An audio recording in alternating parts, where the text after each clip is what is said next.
آون نیوز میں آپ کو خوش آمدید کہتے ہیں۔ میں ہوں ڈاکٹر حفیظ انجو۔ ناظرین، ہم آپ کو اہم ترین خبر سے آگاہ کرتے چلیں۔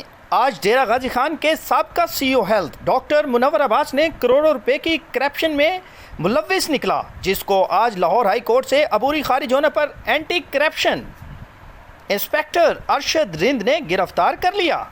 تفصیلات کے مطابق ڈیرہ غازی خان سابقہ سی او ہیلتھ ڈاکٹر منور عباس اپنی تعیناتی کے دوران ویکسین پولیو ادویات میں ملوث نکلا اور سادہ لو شہریوں کو بھی نوکری کا جھانسا دے کر کرپشن کی انتہا کرتا رہا، جس پر مقدمہ درج کیا گیا اور ڈاکٹر منور عباس نے عبوری ضمانت بھی کرا رکھی تھی۔